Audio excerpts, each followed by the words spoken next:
Madame, monsieur, bonsoir. Merci de nous rejoindre à Canal Algérie. Ce soir, nous parlons économie. L'Algérie a adopté un nouveau modèle de croissance économique. Ce document de référence qui a été examiné et approuvé par le Conseil des ministres le 26 juillet 2016 a été rendu public. Nous connaissons désormais les grandes orientations ainsi que les recommandations de la nouvelle politique économique étalée jusqu'à 2030. Alors, de quoi s'agit-il exactement? Quelles sont les grandes lignes de cette politique? Sur quel moteur de croissance se base-t-elle? Des questions et bien d'autres auxquelles nous essaierons d'apporter des réponses ce soir. Nous avons le plaisir d'aborder ce thème avec des experts, des économistes plus exactement. Il s'agit sans plus tarder de monsieur professeur Mohamed Cherif Bilmihoub. Vous êtes expert en économie institutionnelle. Merci d'être avec nous ce soir. Merci pour l'invitation. Également avec nous, monsieur Essine Oueld Moussa, vous êtes expert, consultant, mais aussi enseignant à l'école supérieure des banques. Merci d'être avec nous ce soir. Merci. Et à vos côtés, docteur Moustapha Mekidash, expert des questions économiques, stratégiques et énergétiques. Merci d'être avec nous ce soir.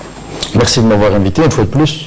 Avant de revenir à vous et d'ouvrir le débat autour de ce nouveau modèle de croissance, je vous invite à suivre ce compte rendu. Il est signé Manel Boutouaba.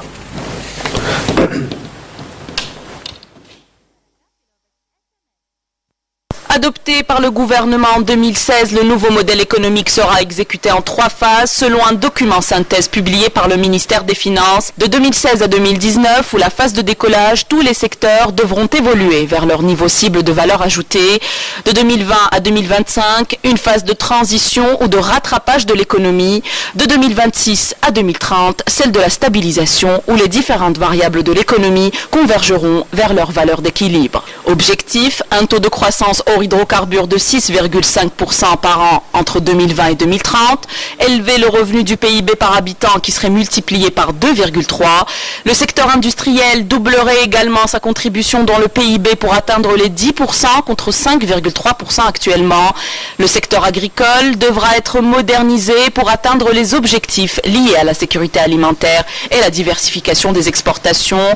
Au volet énergétique, le nouveau modèle table sur une transition énergétique et une diversification des exportations pour soutenir le financement de la croissance économique accélérée. Pour atteindre cette diversification de l'économie, le gouvernement table sur la dynamique des secteurs en développant de nouvelles branches qui prendront le relais des hydrocarbures. Au volet investissement, une transformation structurelle de l'activité productive est à prévoir qui devra relier l'investissement hors hydrocarbures à l'évolution du capital investi. Dans ce contexte, une seconde consolidation budgétaire devra graduellement intervenir dès 2025 pour réduire les dépenses d'équipement inscrites dans le budget de l'État avec la mise en place d'un nouveau système national d'investissement en faisant appel au PPP, les partenariats publics-privés. Concernant la solvabilité externe, il s'agira de réduire le gap entre importation et exportation hors hydrocarbures à travers 2 dimensions. La mise en place d'une politique soutenue d'efficacité énergétique et de développement des énergies renouvelables pour permettre de dégager un surplus conséquent de production d'hydrocarbures exportables ainsi que l'accélération du rythme des exportations hors hydrocarbures. Les simulations montrent que sans un frein à l'explosion des importations observées au cours des dernières décennies, aucune croissance économique soutenable n'est possible. L'économie devra donc négocier au cours de sa transition vers 2030 4 contraintes majeures: l'ampleur des transformations de sa structure productive, l'évolution de l'endettement interne, la solvabilité externe et la transition énergétique. Selon les recommandations des experts, cette nouvelle vision économique se concrétisera suivant 6 axes stratégiques: la stimulation de la création d'entreprises, le financement de l'investissement par la mise en place d'un véritable système national d'investissement dans les équipements publics, la reprise de la réforme du système bancaire et le développement d'un marché des capitaux. Le 3e axe porte sur une accélération de l'application de la nouvelle politique industrielle, la territorialisation du développement industriel par la réorganisation de la gestion du foncier industriel et son intégration, la nécessité d'assurer la sécurité et la diversification des ressources énergétiques et enfin un dernier axe qui porte essentiellement sur une gouvernance et une administration économique efficace. Alors, je commence avec vous, professeur Cherif Bilmihoub. Je présume que vous avez lu le document de 21 pages qui a été rendu public. Il s'inscrit un peu dans une conjoncture difficile, marquée par la raréfaction des ressources issues des hydrocarbures. Pensez-vous que ce modèle de croissance économique répond vraiment aux attentes de l'économie nationale ?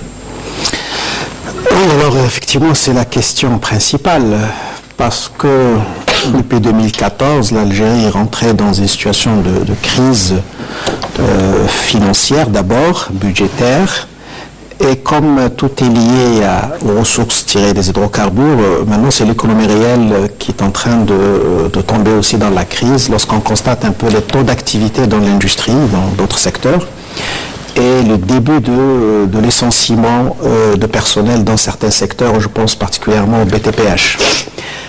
Ça, c'est pour dire que la situation de crise est assez sérieuse, et donc ce modèle, j'allais dire, il est opportun. C'est nécessaire quand même de réfléchir et de mettre en place ce modèle. Moi, je n'utilise pas le mot modèle, parce que le modèle, ça veut dire qu'on a testé quelque chose et que ça marche et qu'on va le reproduire. C'est une politique économique, pour simplifier les choses. Donc, la question, il a le mérite d'exister parce qu'il a consacré quand même la première partie à des ajustements budgétaires pour établir une situation budgétaire acceptable, pour maîtriser les indicateurs macroéconomiques et puis faire des projections sur le développement économique global. La question principale pour moi, c'est que pendant au moins 15 ans, nous avons utilisé beaucoup de capitaux pour une croissance modeste qui n'a jamais dépassé les 5%, avec un volume de dépenses, d'investissements, de capitaux mobilisés considérable. Alors la question qu'on se pose aujourd'hui, est-ce qu'on est en mesure de faire une meilleure croissance avec moins de moyens? Sans ces capitaux. Oui. C'est ça la grande question. Et le génie, il est là. Est-ce qu'on peut résoudre cette équation? Moins de ressources, faire plus de croissance et une croissance de qualité. C'est quoi une croissance de qualité? C'est la croissance qui est maintenue et qui se diffuse dans les autres secteurs. Par rapport à cette question, moi je suis un peu réservé quant à ce modèle et à ses perspectives. Réservé parce que j'ai l'impression qu'on a voulu on a pris la situation d'aujourd'hui, même si jusqu'à 2019 on veut stabiliser, etc.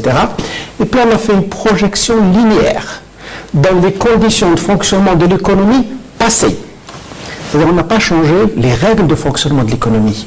Si on ne change pas les règles de fonctionnement de l'économie avec des capitaux en moins, comment voulez-vous qu'on puisse faire plus de croissance?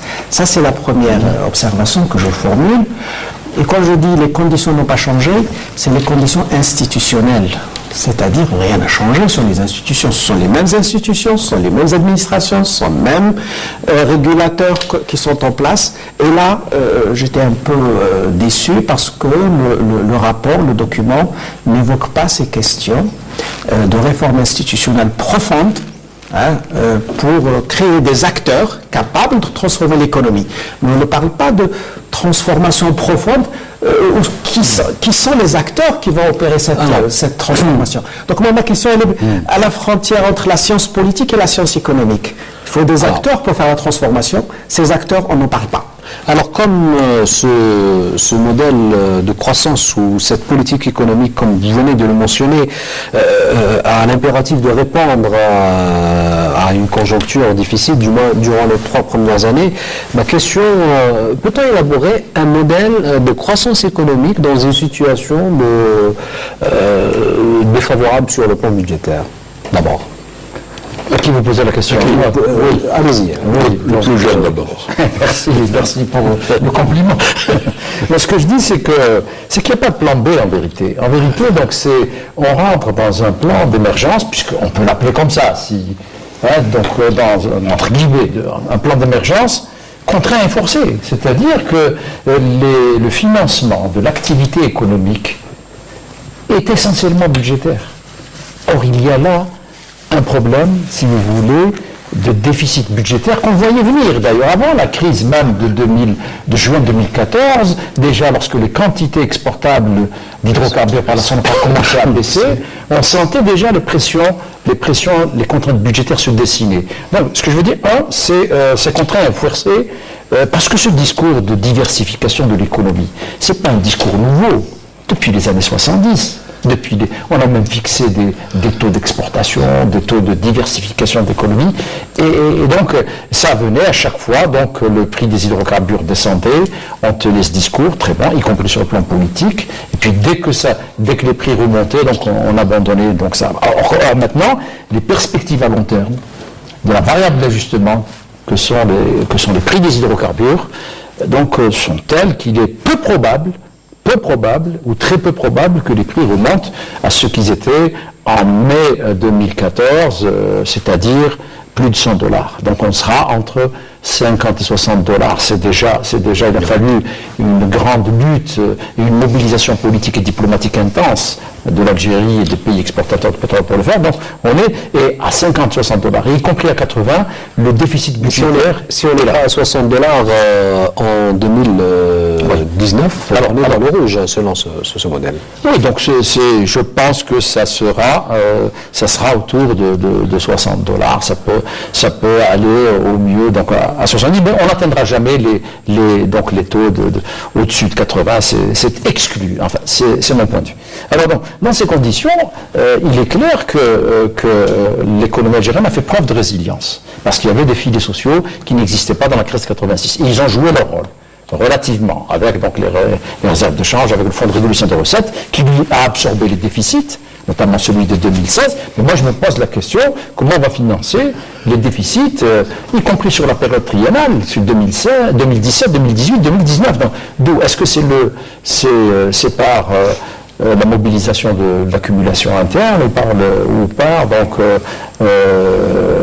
l'endettement extérieur. Ça, c'est une question. Alors, sur le reste, sur le phasing qui est proposé, donc décollage, transition, stabilisation, moi je pense que c'est assez artificiel comme l'essentiel étant, c'est pas là. L'essentiel étant, comme vient de le rappeler si justement donc donc c'est la qualité de nos institutions. Le marché, c'est une institution. Or, notre marché n'est ni transparent. On a vu avec ces problèmes, ces faux problèmes de bananes, ces faux problèmes de spéculation de terre, alors qu'il y avait, semble-t-il, donc un outil de régulation qui avait été mis en place. C'est pas là. Depuis 5 ans, 6 ans, il n'a jamais fonctionné. Il a fonctionné. Donc le marché, en tant qu'institution, n'existe pas chez nous. Ça c'est un problème sérieux. Les questions institutionnelles. Je reviens de Chlef, où j'étais invité par l'université de Chlef pour une journée entreprise-université. Et donc j'ai rencontré des responsables de la wilaya. Je leur ai dit, est-ce que sur le plan de l'hygiène d'abord de la ville, est-ce que vous avez les ressources suffisantes? Et il dit non, on n'a pas les ressources suffisantes parce qu'il y a la loi des finances qui a fixé un impôt très, très peu onéreux que doivent payer les commerçants, les activités et les citoyens. Il n'est jamais payé. Donc, si vous n'avez pas de ressources, comment vous... Ça c'est une question. Donc, la question des institutions.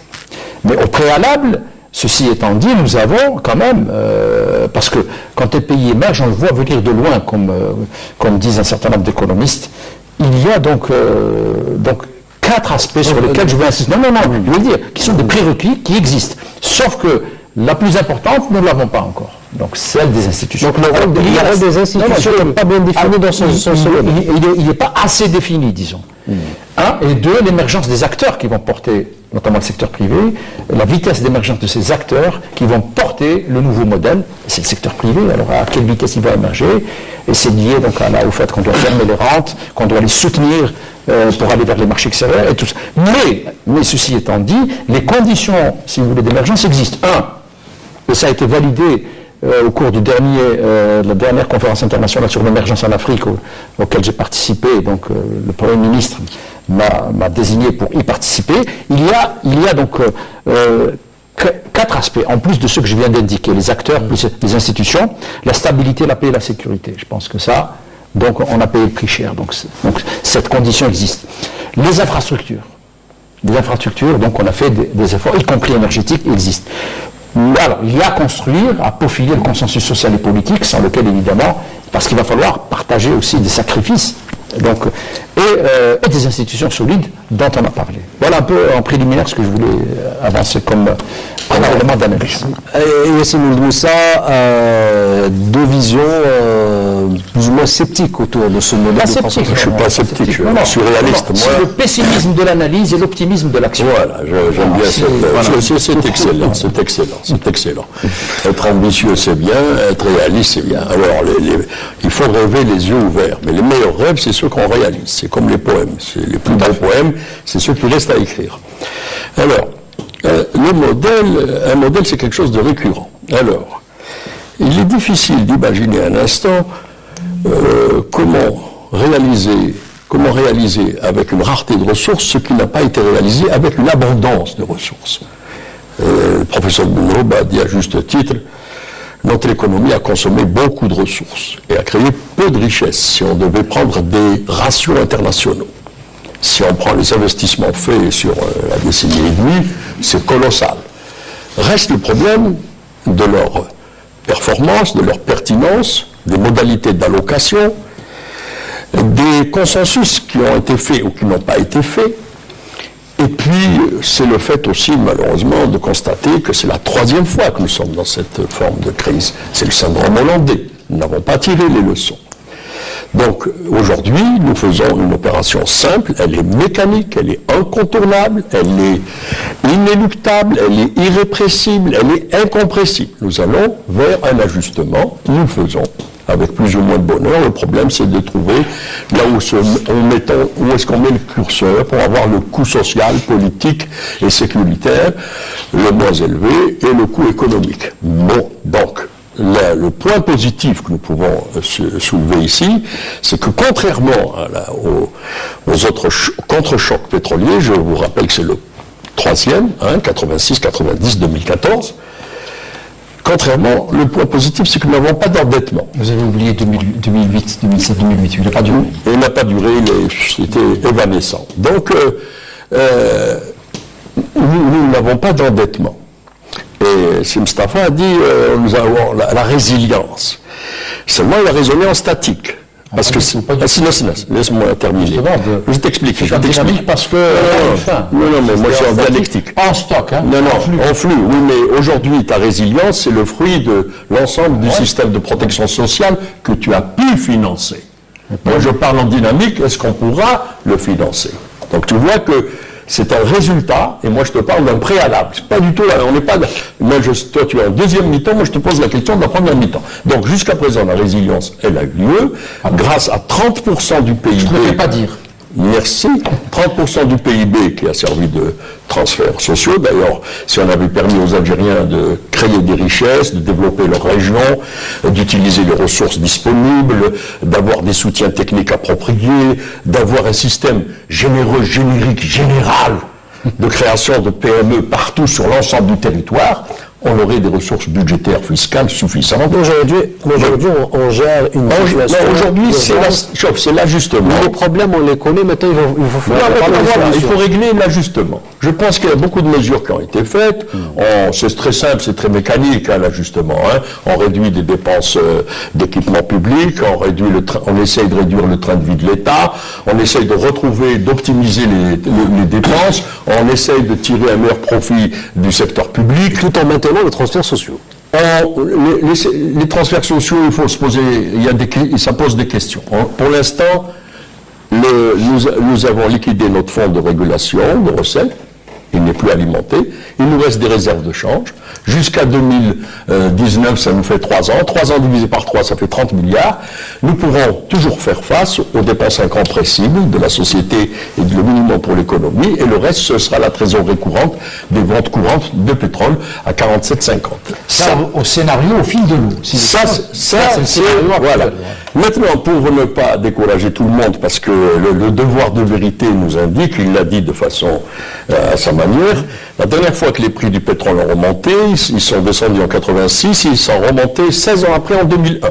Si on ajoute la problématique des USA, gages de schiste, des batailles Iran, USA, Syrie, Irak, Moyen-Orient, et la position américaine qui rentre chez elle, qui veut développer à fond son pétrole et son énergie, les prix des hydrocarbures, c'est pas pour demain qu'ils seront élevés. Cependant, la question du modèle, c'est que je la poserai comme ça.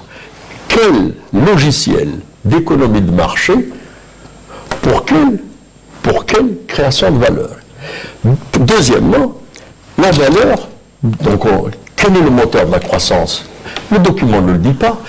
Est-ce que c'est l'exportation à la coréenne? Est-ce que c'est la reconquête du marché intérieur? Est-ce que c'est le partenariat international, public, national, privé, sous toutes ses formes? C'est-à-dire on mutualise les ressources et on mutualise les marchés. Est-ce que c'est l'innovation et la technologie, comme l'ont fait beaucoup d'autres pays qui se sont installés de façon confortable dans la division internationale du travail? Intégration, sous-traitance. Donc pour vous, il n'y a pas... Non, pour moi, il n'y a pas... Il y a des objectifs, mais vous savez, les plus beaux objectifs. Il ne faut pas me dire quels sont les objectifs. Il faut me dire comment... Pardon. Il faut être honnête. Comment les atteindre? Et c'est là où j'attends le moteur de croissance. Il faut choisir un moteur, peut-être deux, mais me dire, nous allons développer les exportations, créer de la main-d'œuvre, créer de l'emploi, développer le territoire. Mais ça, ce sont des intentions que tout homme politique ou toute politique publique souhaite. Monsieur Bello, donc pour Yassine Ould Moussa, on ne parle pas de moteur de croissance. En dépit, c'est-à-dire que dans le document, on parle de diversification de l'économie en dehors des hydrocarbures, notamment en se basant sur l'industrie manufacturière, sur l'agriculture. Est-ce que d'après vous, c'est sommaire ou il y a des carences quelque part? Non, je suis un peu plus nuancé que mon collègue, c'est Ould Moussa. Les rédacteurs du document ont évoqué les principales variables du modèle, quand même. Peut-être sectorielles et à l'intérieur des secteurs. Si, quand même, ils ont parlé de l'innovation, ils ont parlé de l'économie numérique, ils ont parlé de la transition énergétique, de l'efficacité énergétique. Mais c'est vrai, c'est détiré. Mais peut-être le document... Non, en tant que levier. Mais peut-être très rapidement. Moi, je pense que les ingrédients sont recensés dans ce document. C'est leur agencement qui manquait peut-être. C'est pourquoi j'ai commencé par les institutions. Sans institutions, qui va agencer ces ingrédients, ces variables qu'on a mis dans un panier? Un agencement, selon quelle logique? Bon, ça peut être... Moi, je veux trois secteurs, trois grands secteurs pour agencer tout ça. D'abord, une réforme institutionnelle dans les institutions au sens administratif du terme. Et je reviens aux institutions de régulation. Ça, c'est le premier paquet. Jusqu'à quand l'Algérie va engager de façon volontaire et sérieuse une véritable décentralisation? Il y a le problème des territoires. Ici, par exemple, la question des territoires a été réduite à la MIREF. C'est quand même dommage. C'est-à-dire au foncier industriel. Le territoire, il y a une section sur le territoire, le développement territorial, mais on a dit la MIREF va faciliter l'accès au foncier. C'est quand même réducteur. Une véritable décentralisation. Je pense qu'il ne faut pas avoir peur aujourd'hui pour développer les territoires, pour valoriser les territoires. Il faut qu'il y ait une gouvernance territoriale grâce à une décentralisation. Laissez les Algériens se prendre en charge. Absolument. C'est responsabiliser. Ça, c'est le premier élément. Le deuxième, c'est les autres institutions dites de régulation, le marché, la concurrence, etc., etc. Ça aussi, on n'a pas parlé du tout du problème de la concurrence, de l'économie concurrentielle, des conditions d'une économie concurrentielle. Et on a évité, je ne sais pas si c'est voulu ou c'est parce que c'est complexe, l'économie informelle. On ne peut pas faire de transformation d'une économie si on touche absolument sur le trait d'une manière ou d'une autre. Je sais que c'est complexe. Donc là, c'est... À aucun moment on ne parle d'économie informelle. Voilà, ça c'est important. Troisième élément, qui me semble très important dans l'agencement de ce qui a été dit. Il y a des choses intéressantes avec beaucoup d'intelligence. Les gens qui ont fait ce travail, je connais certains, ils sont très très brillants, il n'y a pas aucun doute sur le plan individuel. Troisième élément, on ne nous a pas parlé du financement de cette croissance. Ça, on parle marché des capitaux. Ben oui, parce que seulement on va au marché des capitaux. Aujourd'hui, l'Algérie a levé des fonds l'année dernière, 2016, l'emprunt obligataire. On a tiré dans tous les sens. On a collecté 500 milliards de dollars. De dollars de dinars. Pardon. C'est peu. Ça veut dire que l'épargne mobilisable n'est pas là. Donc il faut réfléchir sur... Ça veut dire qu'on est incapable de mobiliser l'épargne. Oui, il y a une autre épargne qui n'apparaît pas dans l'informel, je sais pas. Enfin, c'est un vrai problème de financement. 4 500 milliards de dinars en dehors du secteur bancaire. On ne parle pas de l'endettement extérieur. On parle de réforme bancaire, mais de manière... Mais depuis, comme l'a dit Moustapha tout à l'heure, depuis 62, on parle de deux choses. De la réforme de l'administration et de la réforme bancaire et du système financier. Mais là, je pense qu'il faut le faire. Vous trouvez suffisant le fait qu'on parle... Oui, moi je voulais dire juste nuancer aussi sur l'efficacité des investissements, la faible efficacité des investissements, ou le faible retour sur investissement pour la partie marchande. Moi, je crois qu'il peut y avoir une partie d'explication fait que l'essentiel de l'investissement, ce sont des investissements d'infrastructures qui consomment beaucoup de capital sans un retour sur le... On n'a même pas mis en place les dispositifs marchands. Simplement, je voulais juste préciser juste là, il y a une relation entre l'investissement d'infrastructures et l'investissement productif. Il faut faire... Là, sur les deux segments, l'efficacité est faible.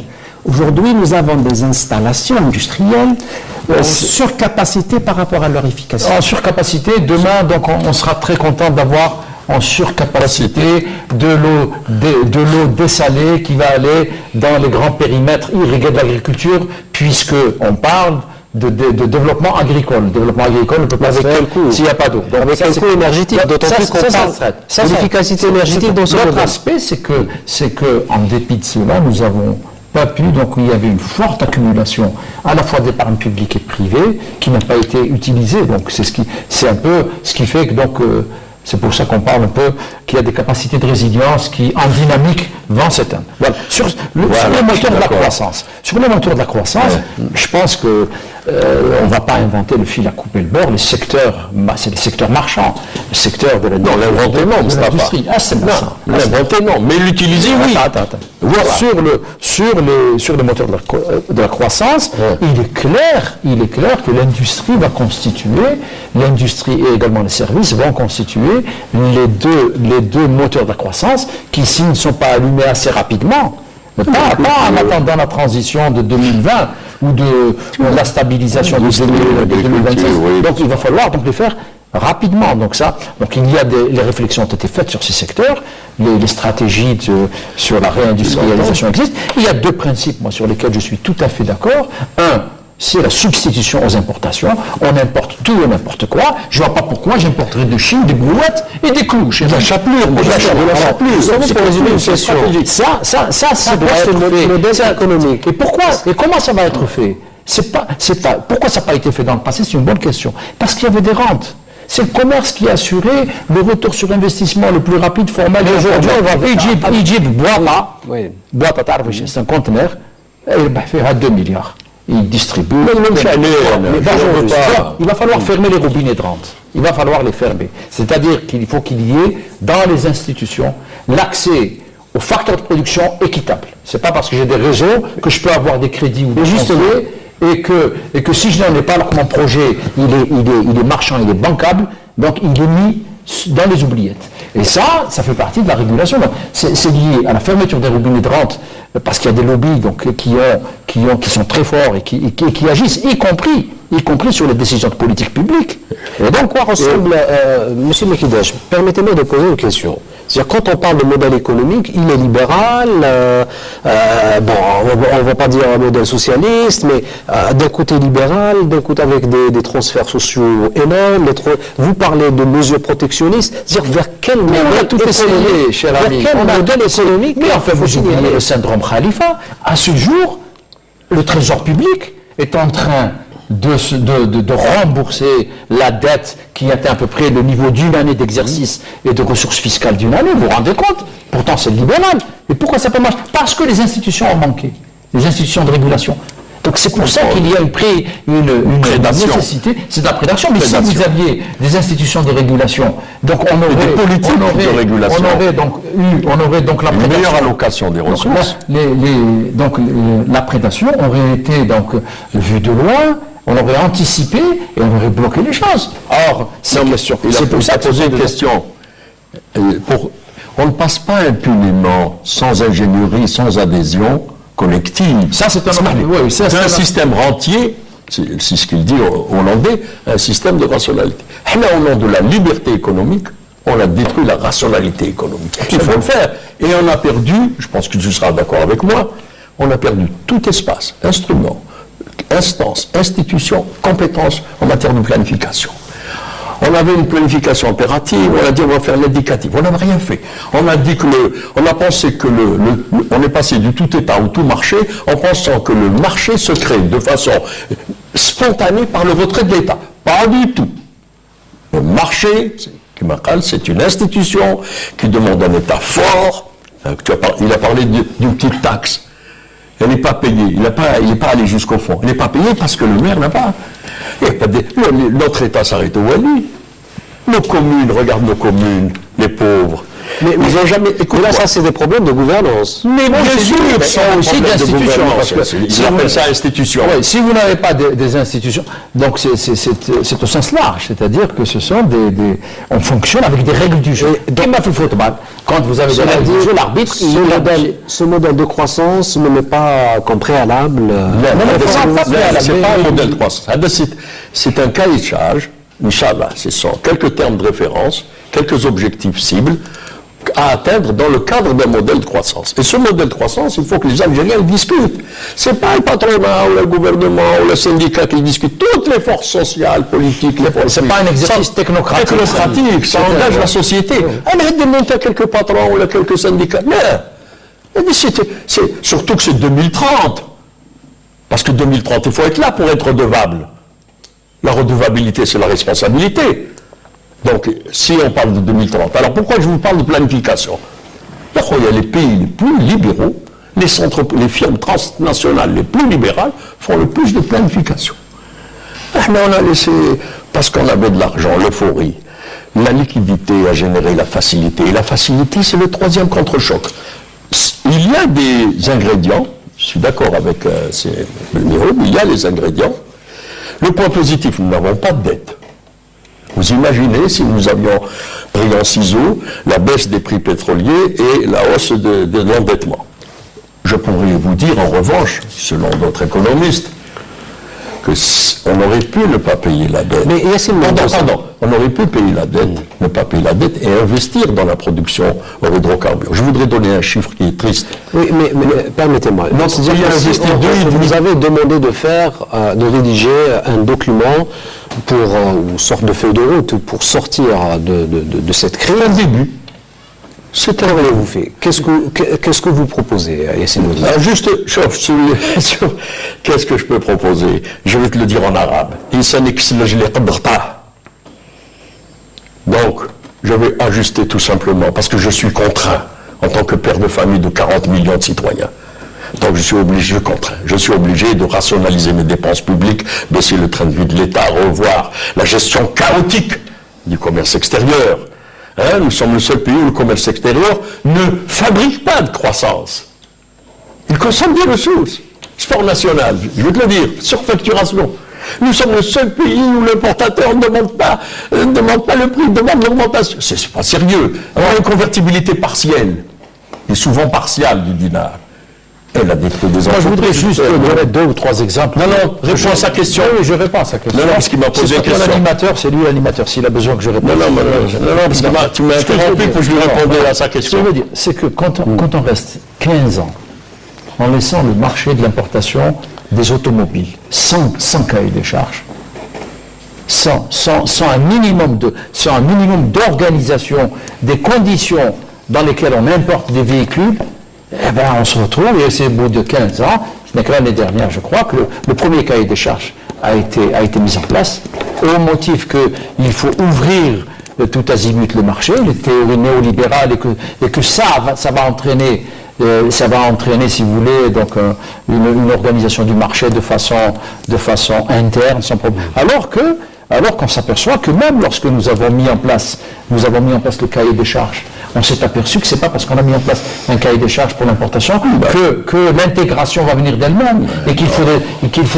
des instruments de régulation, d'observation pour qu'on puisse faire en sorte qu'une partie, si vous voulez, des pièces de rechange et des éléments composants puissent être fabriqués. Il va y avoir une révision de ce cahier déjà. Donc, ce qui fait donc que c'est un processus continu. Ça, c'est un exemple. Le ciment, vous imaginez, le ciment, c'est quoi? C'est du calcaire. Il y a de la technologie, certes, c'est du calcaire et de l'énergie.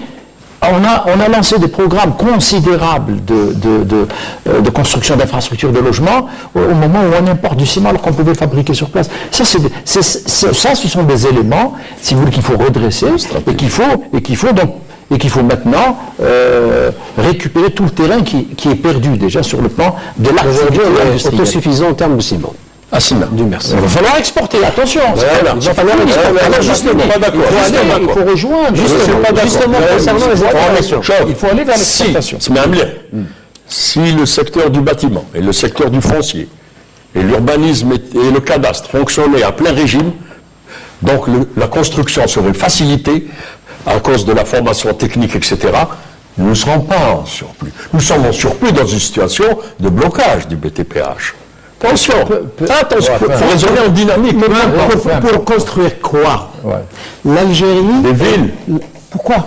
Des maisons. Tellement aujourd'hui, l'Algérie est surdotée en infrastructure par rapport à ce que je parle. Non, je ne pense pas qu'on puisse construire tous les ans une autoroute. Aucun pays au monde ne construit de façon infinie des infrastructures. Pour le niveau de développement que nous avons aujourd'hui, je crois qu'on est à l'optimum sur le plan des infrastructures. Y compris les logements. 3 millions de logements, oui. 400 millions de logements à construire pour les plus de 35 ans. Attends. Pour l'absence d'un marché de location. C'est pas aussi simple. Jusqu'à quand l'État va construire, va continuer à construire des logements. Attends, l'État construit des logements et les transférer et les transférer à des patrimoines privés. On est d'accord avec mais c'est la question principale. Parce qu'aujourd'hui, le ciment se consomme parce que l'État achète et construit, il donne des patrimoines à des particuliers. Pourquoi le privé ne construit pas de logement? C'est un problème de régulation. Il faut passer justement à la régulation. Aujourd'hui, c'est un sujet qui fait de l'infrastructure, c'est bien l'État. Par contre, là où il y a une faiblesse, c'est l'investissement productif. Pourquoi les investisseurs algériens n'investissent pas suffisamment? Voilà la question. 2,5. Pourquoi pas suffisamment? Mais je vais te dire pourquoi. 2,5 c'est suffisant. Je vais te dire pourquoi. Justement, c'est pas suffisant. Tu poses la question. Non, je pose la question à moi-même.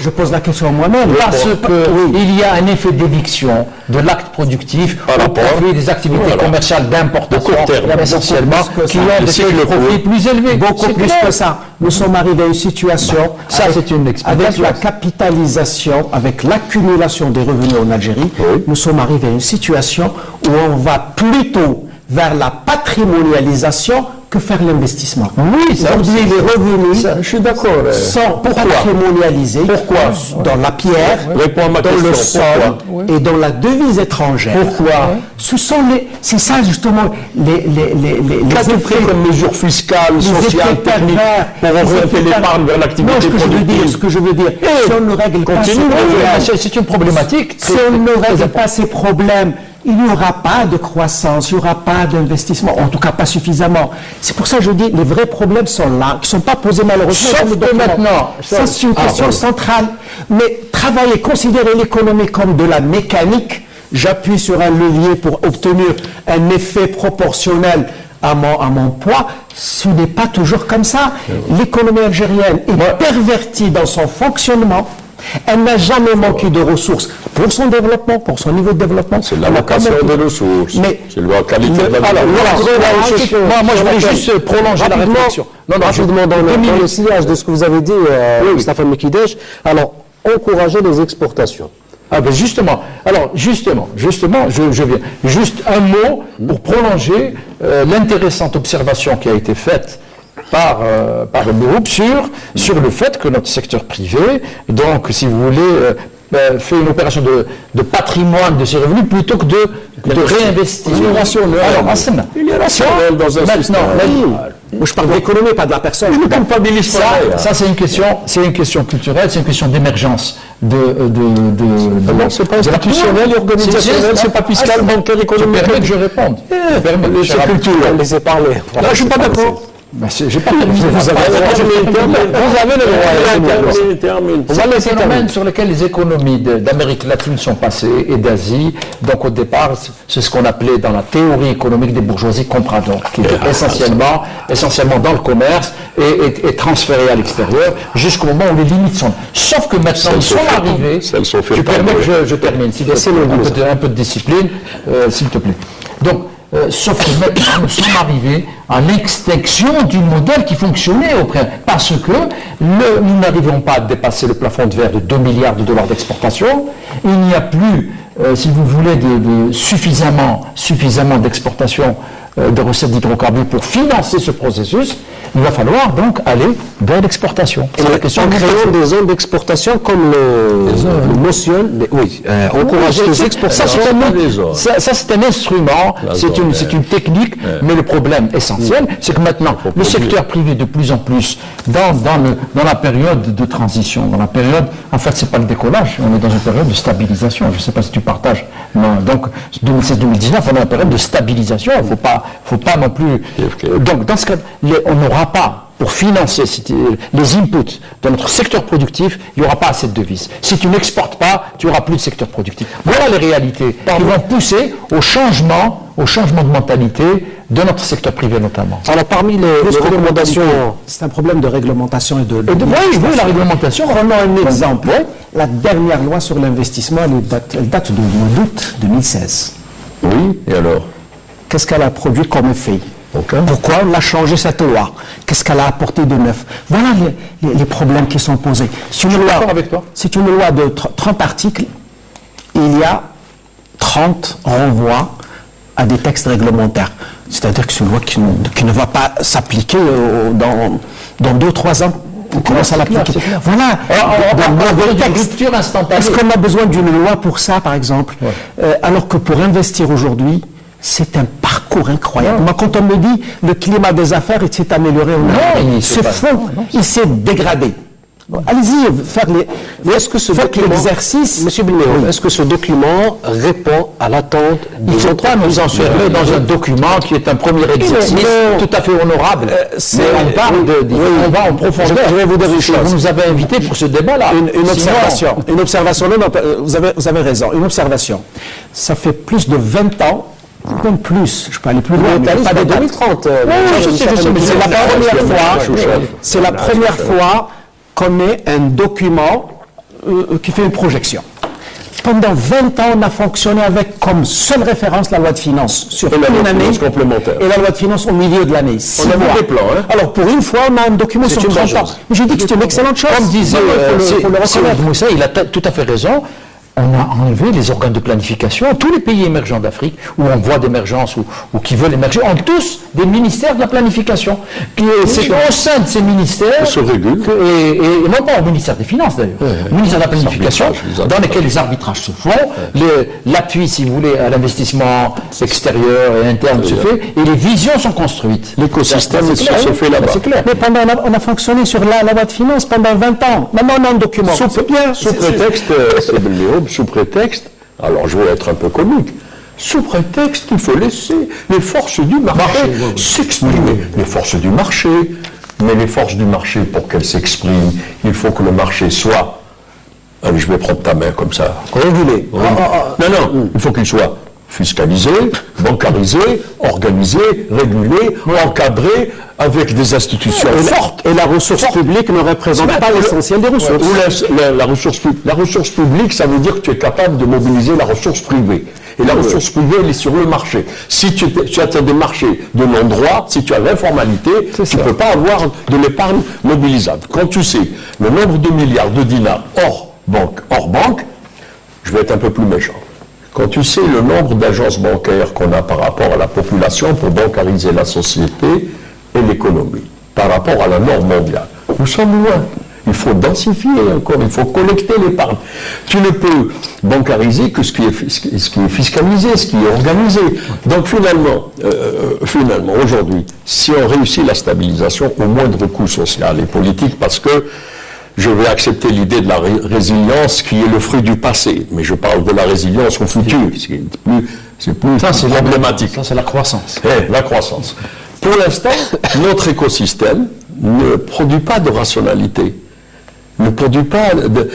Quand tu sais qu'on a investi 2,5%, je tiens ça d'un éminent professeur que tu connais, que je connais, 2,5% de la PIB dans les investissements productifs en hydrocarbures, 30 dans le PTPH, 33 dans le sol. Il y a une asymétrie. Comment veux-tu créer de l'emploi, du développement local, de l'intégration intra et inter? Comment veux-tu créer de la... Ça, c'est... Donc, il y a des problèmes de stratégie. C'est pas uniquement laisser le marché, la main visible du marché, la main. Et sur ce point-là, moi, je voudrais revenir à un point qui a été évoqué par Sybelle Bureau, à juste titre, c'est le développement territorial on parle territorial décentralisé. On parle dans le document territorialiser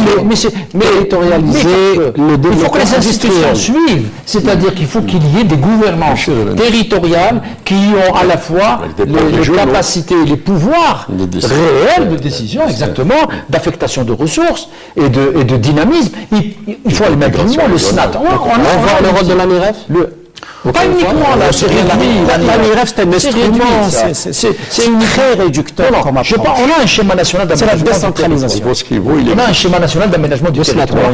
Et ce schéma, qui est une loi de la République, et qui dit tous les ans, on doit suivre donc le développement, c'est pas fait. Et on dit on va changer ce statut alors qu'il est bien fait et que c'est un instrument de régulation. On considère que c'est une institution dans les territoires. C'est le principe de subsidiarité. Ceux qui peuvent prendre les meilleures décisions, ce sont ceux qui sont le plus près des problèmes. Alors maintenant, on ramène tout à Alger, c'est l'héritage jacobin, y compris dans la culture économique, ça ne peut pas marcher.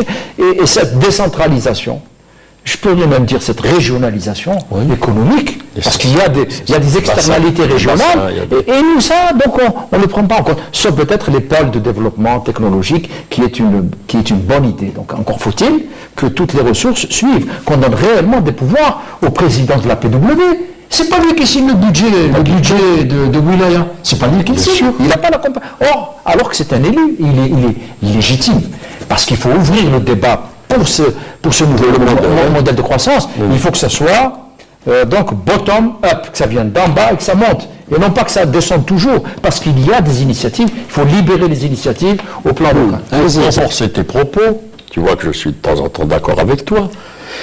Ça pose trois problèmes, la nouvelle politique économique ou le nouveau modèle. Il faut qu'il y ait consensus. Mais le consensus doit se faire il se construit et il doit se faire avec des acteurs. Et les acteurs doivent bénéficier d'un cahier de charge en 3 points. Légitimité, représentativité et crédibilité. Lorsque ces 3 acteurs, ces 3 conditions ne sont pas dans les acteurs, il n'y aura pas d'adhésion.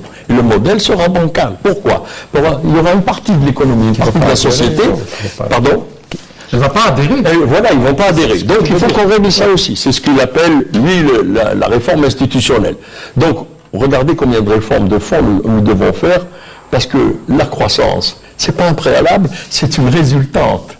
Quand tu as parlé d'exportation, l'exportation, c'est un moteur de croissance. La Corée s'est organisée autour de ça, le Japon s'est autour de ça, la Chine. Le moteur de croissance, c'est l'exportation. La Chine a changé de paradigme. Elle a changé. Maintenant, il retourne au marché intérieur. Quand on demande aux jeunes... 1,4 milliard de... Et en plus, c'est les provinces qui tirent la croissance en Chine. C'est-à-dire, c'est ce qu'on appelle, nous, les wilayas ou les marchés de consommation assez importants. Alors, sur le plan énergétique, j'ai des choses à dire. Justement, monsieur Moustapha Mikidej, vous qui êtes spécialiste du domaine, alors les pouvoirs publics proposent le développement des énergies renouvelables pour dégager un surplus. Il y a plusieurs raisons. Donc la transition énergétique, donc c'est un processus aussi. Donc qu'on va disons limiter à 2030. C'est un processus énergétique qui est nouveau et qui va faire en sorte que par rapport à des sources d'énergie différenciées, qu'on puisse avoir un optimum. dans les énergies renouvelables, dans les hydrocarbures de schiste, dont on ne peut pas se passer à terme. Je ne parle pas de maintenant, mais dont on ne peut pas se passer à terme parce qu'on a électrifié le pays, on consomme beaucoup de gaz, et là aussi, donc c'est plus les ménages que les industries, ça veut dire qu'on a encore des capacités de marché encore très fortes dans la consommation de l'énergie. Alors donc, on a donc essayé de voir, après 2030, nos capacités d'exportation de gaz vont être quasi nulles. C'est-à-dire que ça va suffire à notre marché intérieur. Et donc, par conséquent, ça va suffire. Alors, l'idée, c'est un peu d'aller vers les énergies renouvelables pour dégager des quantités de gaz à l'export. Je pense pour le gaz, c'est pas de problème. Alors, il y a donc le projet de... Oui, on va en parler. Je termine mon exposé. Je termine mon exposé. Je ne sais pas. Donc, c'est donc 22 000 mégawatts à l'horizon 2030 d'électricité donc générée par les énergies renouvelables. La première tranche, c'est une tranche de 4 000 mégawatts en 3 lots, de 1350, donc sur 3 sites. Donc le document, la décision donc est sortie. Sauf que là aussi, il faut être clair, il y a des conditionnalités. On veut faire ce programme sous 2 conditions. Un, obtenir un financement d'une partie externe, parce que nos finances ne peuvent pas absorber ne peuvent pas financer l'entièreté du programme. Et deuxièmement, que ce processus soit vertueux, c'est-à-dire qu'il soit industrialisant. Et donc dans le projet, il a été présenté ce projet-là. Le secteur privé, ou une partie du secteur privé, dit « Ah non, nous on a une contre-proposition ». Quelle est cette contre-proposition? Il faut faire 40 lots de 100 mégawatts. Et on viendra donc, avec 40 lots de 100 mégawatts, c'est pas une question de rentabilité. C'est une question, 1, vous ne trouverez pas des financements extérieurs. 2, vous n'aurez pas donc un effet de taille suffisant pour amorcer la fabrication de pièces de rechange ou de composants dans l'énergie. Et pourtant, c'est une proposition qui a été faite, je crois, par un parti politique critique. Et par, je crois, une des organisations patronales. Et on dit, attention, ils ne veulent pas donner au secteur privé. C'est pas vrai du tout. Le secteur privé doit aller vers des tailles industrialisantes. Et je pense que ça, c'est un élément qui marque que les choses ne sont pas aussi simples qu'elles ne paraissent, monsieur l'administrateur. Oui, moi je pense que le secteur des énergies renouvelables est vraiment le vrai levier de croissance. C'est une opportunité pas pour uniquement l'énergie, pour produire de l'énergie, effectivement, mais il a un effet multiplicateur extraordinaire, c'est-à-dire derrière l'industrie, derrière la fabrication. S'il y a fabrication. Ben oui, absolument. Voilà, justement. C'est pas comme il faut industrialiser les process. Il y a 2 schémas qui se... Avec l'autre secteur, c'est le numérique. Le numérique, c'est un secteur aussi sur lequel, en Algérie, nous pouvons partir à égalité avec les autres pays. Le numérique, on peut partir, c'est-à-dire tous les pays partent. Enfin, il y a ceux qui sont déjà partis, mais on peut partir dans le numérique. Et là, nous avons des atouts pour l'économie numérique. Et j'ajouterai par rapport à ça, je reviens à l'énergie, le document ne parle pas de l'efficacité énergétique. C'est dommage. C'est un gisement considérable. Ça, c'est dommage. C'est un gisement considérable. Et le seul moyen aujourd'hui pour cette efficacité énergétique, il y a la politique de l'habitat, les matériaux, etc. Ça ne suffit pas. Tant que l'énergie est gratuite, on va la gaspiller. C'est le prix. Et nous avons 16 milliards de dollars annuels de subventions à l'énergie, électricité, gaz et carburant. Ces 16 milliards, c'est excessif, c'est énorme. On peut récupérer au moins la moitié de 16 milliards pour financer le développement. Et en augmentant d'abord et prioritairement les carburants. C'est pas normal qu'on continue à payer nos carburants au tarif actuel. C'est un crime. C'est une injustice vis-à-vis des générations futures. Ça, c'est vraiment des questions importantes. Alors, sur ces questions-là, on ne peut pas mettre la poussière sous le tapis et dire on va... Vous m'avez donné un point de vue sur la question énergétique, très rapidement. On parle d'énergie solaire, le photovoltaïque, les nouvelles... Il faut qu'on parle des fossiles. Et sur les fossiles, ça fait des années qu'on n'arrive pas à mettre un débat sur les hydrocarbures. Le rôle dans le financement de l'accumulation, le rôle dans la satisfaction des besoins intérieurs, qui sont croissants avec l'aménagement, le logement, etc. Et enfin, en tant que gisement d'industrie, pétrochimie, etc.